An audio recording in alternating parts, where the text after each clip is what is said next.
To see so many family members of the deceased players of the great Clounmacon team. We're very honoured to have here today Bobby Buckley. Bobby, as we know, is the sole surviving member of that great team that brought great pride and joy to Clounmacon. So without further ado, we're going to get proceedings underway, and we're going to ask Bobby and Billy Maloney. Billy was the man that donated this plaque to the Clounmacon Club, and himself and Joan, and it was commissioned by our own Leo Finucane, and as you will see in a few minutes that there was a fabulous job made of it.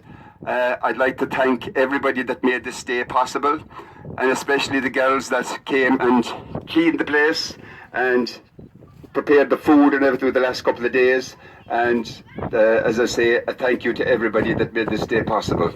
Thank you very much.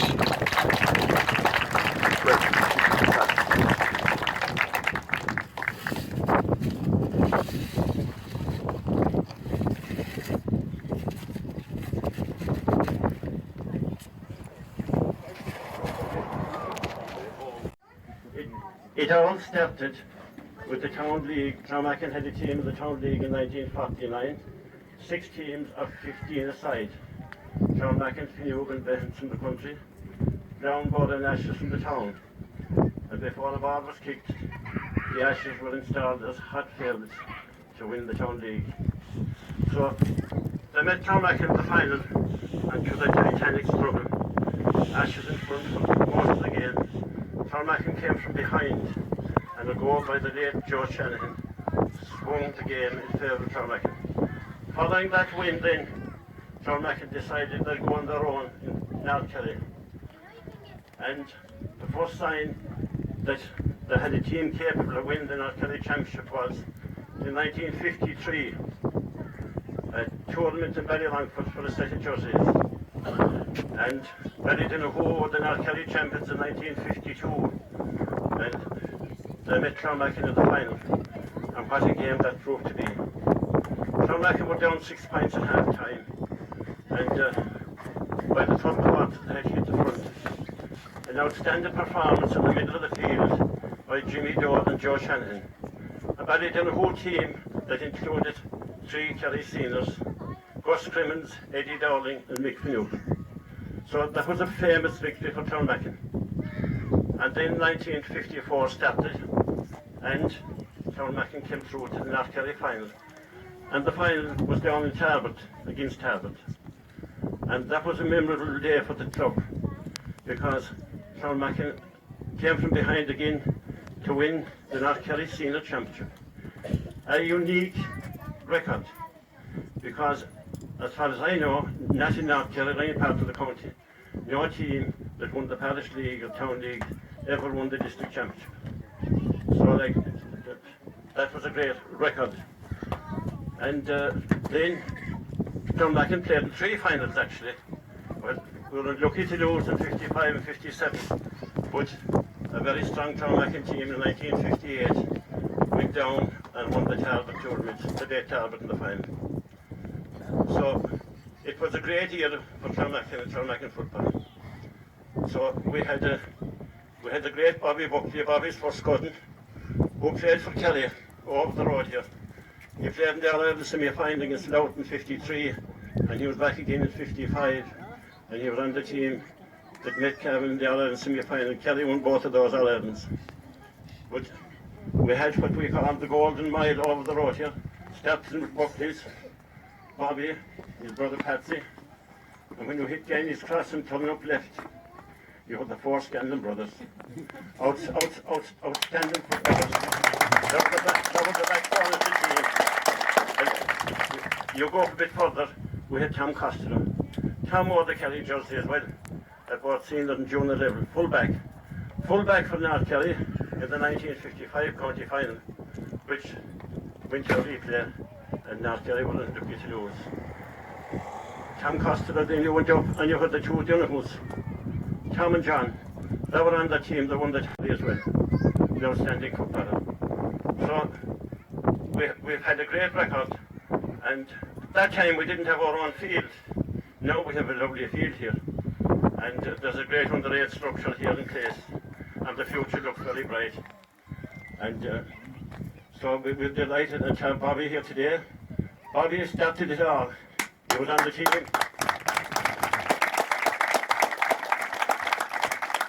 He was on the team in 1949 that won that town league with the start of the road to glory. And he was on again in 54 and he played right through the 50s. And he was one of 3 brothers and a brother-in-law all from Lord Derry that gave outstanding service to the Clounmacon team.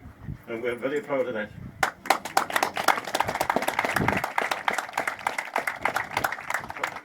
So now there isn't a whole lot more for me to say, but we have Tom Dwyer here today who will give us the boys of Clounmacon. And that was a poem composed by Jolly Histon in a tribute to the Clounmacon team that won the North Kerry Championship.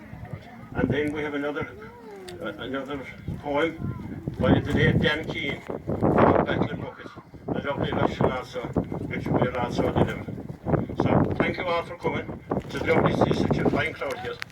For Bobby Buckley, that played a great part in that sweet victory. And it goes like this. Here's to the boys of Clounmacon, the boys from the hilltop and vale, the boys from the crag and the lowlands, the boys from the banks of the Gale.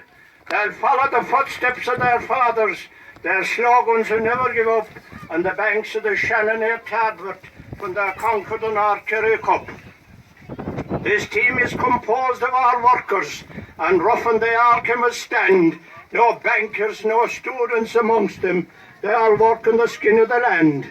And their deeds on the field they are known by. If you forget them, I'll bring to your mind when they won the jerseys in Bally, Clounmacon, they came from behind. They came from behind with a vengeance. Brave Ballyduff, they had to yield. There was nothing to stop that fierce onslaught as Clounmacon they swept up the field. 2 goals and 6 points they were led by, as the scoreboard at half-time did show. But when the 3/4 mark was reached by, Clounmacon were out on their own. And the Sanchez they defeated Brave Faha. You could hear all the sideliners roar. We're on for the final with Tarbert, away down by the Shannon's green shore.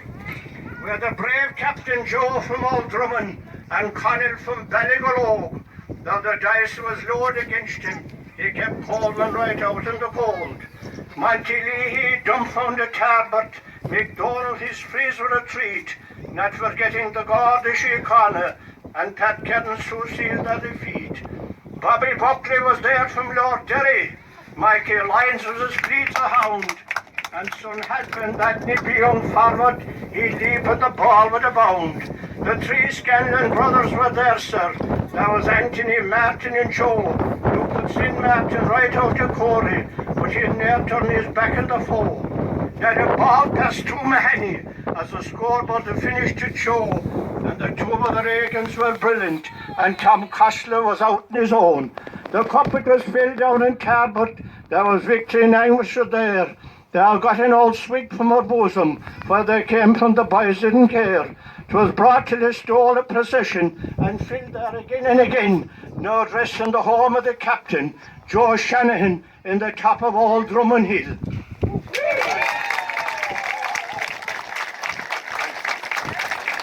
Brilliant, Tom. Fair play to you. Fantastic. I'd just like to say a very special welcome to 2 people here.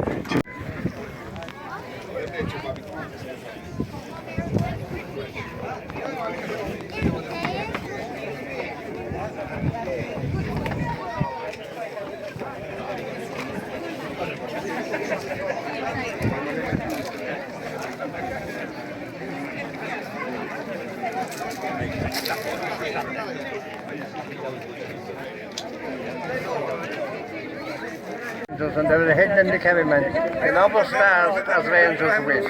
He was out on his own, and he was taking the sideways jump for the ball. He jumped, we were playing below on Bally anyway. He was coming back, and Thady Scanlon, like nobody would shoulder Martin because he's a dangerous man, like to say, and everybody knows. The novel took off and the ball was coming, he never saw Martin. And he stuck Martin beside the head with his hip. He was that high up for the ball and led Martin out. Martin got up anyway. Vice lads, he said, The shoulder was one thing, he said, but that's pure black garden. The number man from the other end of the field, he was no good for the rest. But did you play in the 54 team at Tarbert? Did you play in the 54 team at Tarbert? No. Is there only one at the Tarbert team alive now? Francie Derby. Yes, that's all. He's alive, the great Coleman is years ago. He did. Would have played against the Scanlon brothers and against Joe Shanahan and some of the others, and I would have known them years afterwards. But they were different times, and I was just thinking there, the rhetorical recitation, and I just thought something that might suit was written by a Ballyduff man, Tom Joe Mulville. His brother Roger would have been well known in musical circles, and he wrote Ballyhide Bay. But Tom Joe would have been attending the big fairs in Listowel back in the 40s, and they were the same on into the 50s, and they stopped around 1959 at the end of the fairs in Listowel. But they would have been of that time, and this poem that he wrote gives a great description of what the fair was like, and indeed what old Glasgow was like at that time. Marco Polo went to China, and I swear upon my soul, he should have come the other way to the big fair in Listowel. But there he'd see what he didn't see, and the court of course the greatest convocation ever since the Lord created man. There were bullocks in from Mothra and cows from Carrick Island, sheep and goats from Gaffer, and pigs from Sulla Highland. There were men with caps and hats of every shape and size on, and women in brown shawls and black, the sight to feast your eyes on. The finest fare was to be had in all the eating places, seas of soup and big meat pies, some left over from the races, flourish spuds and hairy bacon and sleeping beds of cabbage, enough to satisfy a gentleman, a cannibal or a savage. And there among the busy crowd was easy picked the jobbers. You had Jack O'Day from County Clare and Owen McGrath from Novel. There was Ryan from Tipperary and McGinley from Tyrone. It was only Kerry cattle that could walk that distance home. And trotting up and down the fair were frisky mares and stallions, while standing round in little groups drinking porter by the gallons, were all the travelling folk, the Catholics and the Connells, the Mahons and the Coffees, gentle folks with gentle manners. And there you'd see old-fashioned men with moustaches like yard bushes, and some of them with beards so big you'd take them for soul bushes. From outside the market gate, the maids on old and winters were selling salty seagrass and little bags of winters. Inside the gate were country folk selling spuds and mangles, while swarthy men from God knows where sold jewellery and bangles. And cups and saucers you could buy both singly and lots, a few convenience plated knives, white enamel chamber pots. If you had an ear for music, you could buy a Finch or Linnet, or for bringing home your winter stock, a Spanish ass or Guinness. Across at Welch's corner stood the ballad singing fellow, selling sheets a penny each of green and blue and yellow. He was an old Shannoseman, and if you ne'er had music in you, he'd strap you in your Dutchman, and you'd not be good to finish. But he'd take you back to Vinegar Hill and to Kelly from Killan, and you'd walk again on Thomas Street and you'd meet the Darwin man. But woe for the ballad singer, Dublin dealer and the over. The days of catch whatever you can are long since gone and over. We know who flads and writers weeks, and if that's who I bring my own. But who remembers as I remember, the big fair in the store, shouldn't win. 40 years ago. And I sing it whenever I go to holidays, I sing it. And sometimes they get a bowl of wash and there's no more drink after. So don't give me your bowl of wash because I want to go for a few drinks after. Oh, the town, it climbs the mountain and looks upon the sea. In sleeping time, awaking, is there I long to be. To walk again that kindly street, the place I grew a man, with the boys of Ballyduff, oh, haunted Ballyduff. With cudgels stout we roamed about to hunt the great Green.